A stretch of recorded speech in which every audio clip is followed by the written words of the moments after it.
Yeah, I've been doing shotgun the whole time.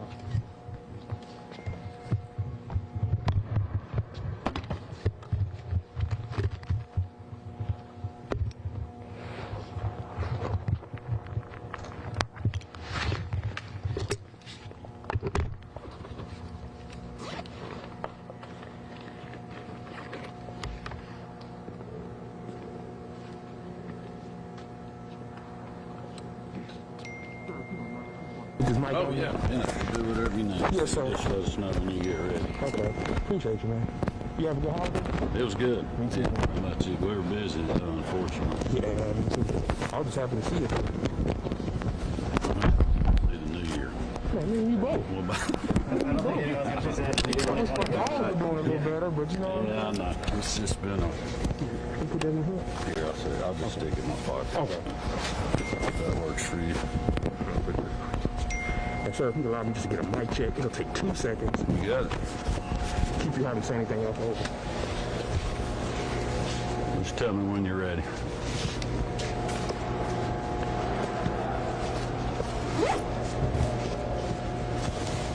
All right, sir, you mind giving me a mic check, please? Check 1, 2, 3. Yes, sir. Let me put this on. I got you.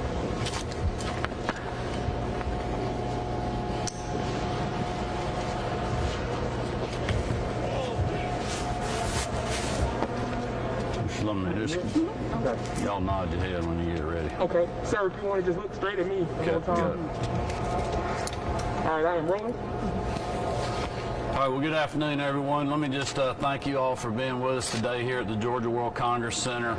We just did a little walkthrough of the temporary facility that we've stood back up that will allow us to have 60 additional beds, including staffing to help our hospitals all over the state that may run into any patient overflow here in the next week or throughout the next month. So I want to certainly thank the Georgia World Congress Center for their cooperation as they have done prior to this. Also, the folks at Grady that will be staffing this, they've been a tremendous asset to all of our hospitals in the state, especially helping with this temporary facility in the past. They're going to do that again, so they're ready to roll.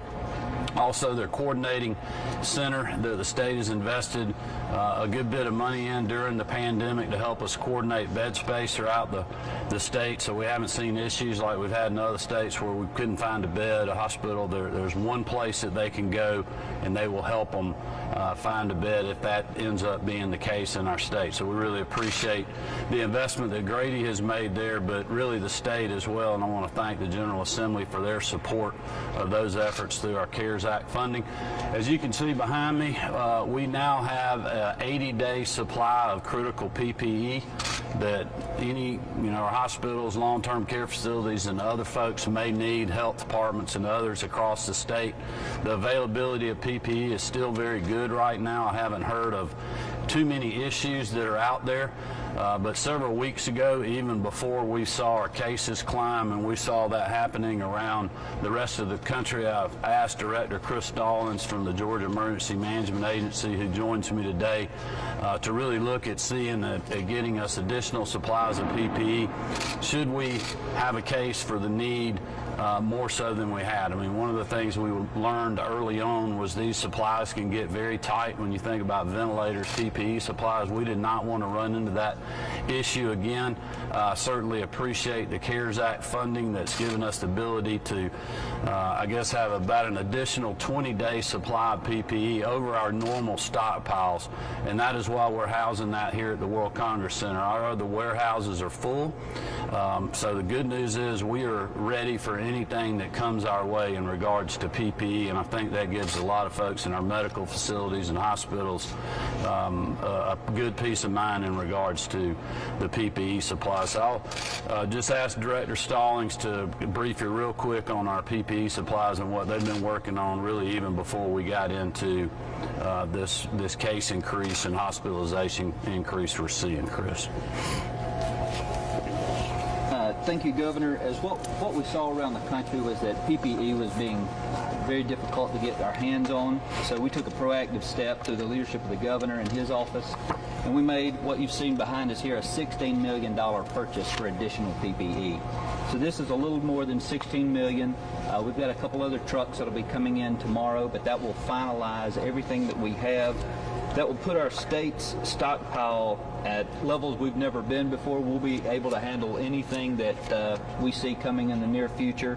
The minimum will be 80 days supply on all our critical points, including face shields, N95 masks, surgical masks, coveralls, gowns, and gloves. So we're there. Some we even stockpiled as high as 195 days in masks. So we're at a place that our state hasn't been, and so we're very proud of the leadership of the governor and as he said, through the CARES Act, having the ability to put our state in a place that's keeping us ready to move forward. Yeah, the last thing I'd mention just before we open it up for any questions you guys may have, we do believe we'll be able to start taking patients in the next 24 to 48 hours, hopefully in this facility. I think the hard asset part of it, bathroom facilities, the beds, the nuts and bolts, the cafeteria, the monitoring station. We have a little bit of work left to do on the IT side of things, but that's just a couple of hours when the staff gets here. We're just trying to get the staffing in place. We have that contract approved and they're ready to go, but just trying to get all the boots on the ground is really the only thing we're waiting on. We're hoping, hopefully midday on Thursday we can start accepting patients and give a little bit of relief to our area hospitals. I would note that still, even with the increases we're seeing in our hospitals, we're still around 25 to 27% on average statewide of COVID patients in our hospitals. So there's a lot of an additional care that's being done in our medical facilities around the state. I think that's very important for people to know. We want to be able to help provide support so that they, if at all possible, can continue doing these type treatments to get all Georgians care, whether they have COVID or not, and that is our goal in this. But we also need our citizens to help be a part of that solution and not part of that problem as we go into New Year's. We're seeing predominantly the number of cases coming from 18 to 29-year-olds. So if those individuals decide to go out and partake in gatherings during the New Year's holiday, I would urge them to limit those, to wear your mask, social distance, follow the guidelines. I'd ask that our, other establishment and businesses around the state do that as well. But if you have any doubt about that, get tested. Post-holiday, don't go home and spread this virus to your parents or grandparents or a medically fragile person, and let's help flatten the curve, stop the spread, and get these numbers going in the opposite direction on our COVID patients in hospitals. And with that, we'll take some questions. Do you have the staffing in place to handle 60 beds? We do have the staffing in place to handle 60 beds. We're continuing, I'd let people know that we're continuing to follow up on other avenues that we have for hospital bed space, not only in the metro area but in other parts of the state. So we're going to continue to do that as long as we need. We will unturn every stone that we have out there. We've been in constant communication with our hospital CEOs around the state. I talked to 11 of them a couple of days before Christmas. I know our team has been on, I can't remember if the call was today or we're doing that tomorrow with the rest of the hospitals around the state. So I feel really good about the level of communication and where we are, and they know to call us if they need something. And lastly, I will say, despite the hard time our hospitals are having, I know their staff is working extremely hard. I'm very grateful. I hope all Georgians will keep those patients and caregivers in your thoughts and prayers. There's also a lot of excitement in our hospitals because they are administering the vaccine. That is a great testament to Operation Warp Speed, to the Trump administration, and this medical miracle that we are literally seeing play out every day. I had a nursing home owner today text me about, he's been in this business 40 years. This is probably the single greatest day he's ever experienced because they're distributing and giving the vaccine in their facility. So they see light at the end of the tunnel. But that being said, it's going to take us a while to get it out to the general public. So we got to be vigilant, mask, social distance, and follow the guidelines. Are you planning on opening any facilities like this in other parts of the state, utilizing other state resources? Well, we're certainly, with the extension of the CARES Act funding, I certainly appreciate everything the Congress and the President has done to give us flexibility going into the new year. We are turning those stones right now. As you know, we have the temporary facilities that we've shown off before that are being used right now. So that has been a great investment for our state that we saw early on we needed to do, and they're paying great dividends. But we're looking at other potential facilities, other hospitals that maybe could ramp up with additional bed space. The real issue there is the staffing. Because of what we're seeing going on in the rest of the country, the staffing issue has been the hardest for any governor, any hospital CEO, and it doesn't matter what state you're in. So thankfully we're seeing the Midwest start to decrease, so hopefully that'll free up resources that can start going to the coast that now are experiencing this bump. But we're going to continue to run the due diligence on that and do what we need to do to be supportive. Have a preliminary idea of how many check-ins you could have if you open up on Thursday, who would be waiting to come in? Well, it's really hard to tell, but from what my team's telling me, I think we'll start seeing the patients immediately. I mean, there's definitely hospitals that need the relief. Some are in better shape than others, but I think having a COVID-type facility helps free up other beds in their hospitals, which they desperately need, and it also helps keep separation with those patients to keep everybody safe in those facilities. But I think we'll see that usage immediately, unlike last time when we opened up and we just had a few patients trickle in and then a few more after that. I think this will be a time when everybody is ready for the relief. What is the cost associated with opening? I think over the summer when we had that period, it was somewhere in the $20 million. Is there an estimate on cost? Yeah, I think we're looking at the $16 to $18 million range right now for the 60 beds that we have. I know the PPE we spent about $16 million on the additional supplies, which I think is a really good investment. Director Stallings and his team was just briefing me on the walkthrough that they're also planning, because I asked them a question. I said, well, what if we don't use all this? I mean, we need to keep a stable stockpile for any events, whether it's a hurricane, tornadoes, other things, hospital. You have a water main break, a fire damages a lot of PPE. We need to have those things on hand. But they're talking, and you may speak to rotating the supply out, working with the hospitals, and how we keep the supply chain fresh. I don't think we have all the details, but I think you can speak generally to that if you'd like.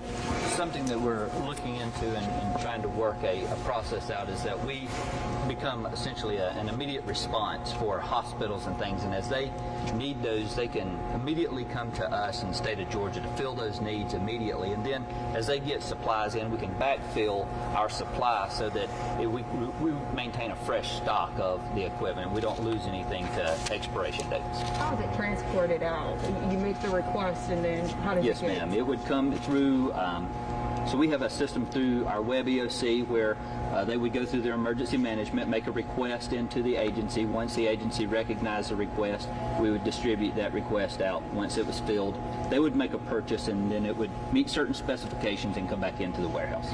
I think one of the good things about the state response and just the experienced professionals that we have at the Georgia Emergency Management Agency, unfortunately because of past storms, whether it be Hurricane Michael, tornado events, other storm events that we've seen, we have a lot of experience working through those local emergency management agencies. Director Stallings, Director Bryson before him has a great relationship with those folks on the ground, so that system has been battle tested many times, and it's worked great during the pandemic, and it's kind of a one-stop shop for a county or a hospital in a county to go locally, then they feed it up into the state system. Sir, I hear the optimism in your voice. Can you speak to Georgians who may not be as optimistic because you see the total utilization of resources? Can you just speak to those Georgians who may not be as optimistic as you? Well, I think, one of the things that's been concerning to me is about the reluctance of some to take the vaccine just for whatever reason, because of historical events, also of how fast it's come to the marketplace, making sure that it's effective and safe. I'm 100% confident that's the case. We've been given a lot of vaccines over the last 2 or 3 weeks. You saw the excitement in Dr. Toomey's eyes when she got the vaccine. Literally the optimism of these hospital CEOs CEOs, they were just overjoyed to be vaccinating their people and help protect those that are on the front lines of the COVID fight. Unfortunately, there's some, even in the healthcare space, that don't want to get the vaccine. I would urge them to do that, and we're trying to get them to do that, but if they're reluctant to do that, we have a lot of people right now, our first responders, teachers, other medical professions, veterinarians and others, and the general public that want to get the vaccine. So we're going to keep rolling that out, but I want to encourage everybody to take the vaccine. I'll be doing that as soon as I become eligible to help continue to build the public confidence. Thank you, sir. Governor, is it with adding several thousand cases per day, as we seem to be doing in recent days, is it time yet to look at either targeted new business and gathering restrictions or more of a statewide effort? I'd like your thoughts on that. Well, I've certainly been watching the numbers. I think, it's been fairly stable over the last few days. I think we got to let that play out with, testing decreased, obviously, Christmas Eve, Christmas Day. We feel like that'll be the same on New Year's. But, we had one day where they reported, and it probably wasn't all tested on the same day, but almost 50,000 tests, which, caught my eye when I was looking at the numbers. The thing that I'm watching, and I've said this many times, is I'm watching the hospitalizations. We've got to continue to work through this. You're looking at other states that have had lockdowns like California. They have a much worse hospitalization situation than we do. People know how to deal with the pandemic. We have learned from the past of how we fight through that, and it is for our citizens to be part of the solution, not part of the problem. Mask up, limit your gatherings, just take this New Year's Eve celebration, do it at home with a small gathering of people, do it virtually, but let's just try to help those that are on the front lines working so hard to keep people safe and healthy, and get them recovered from COVID in our hospitals and help them flatten the curve and get these numbers going the right direction. I believe we can do that. Awesome. Thanks, guys. All right. Sir, if you mind if I grab the microphone from you real quick? Oh, yeah. Sure, appreciate you, man.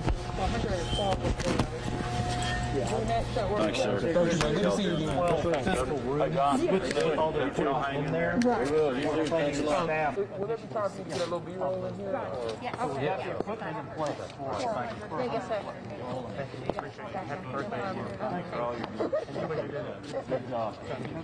Happy New Year, sir. And also, I left my tripod in that first room we were in. Is there a way I can get back up there? Oh, that's okay. No big. You're done with it. Fine.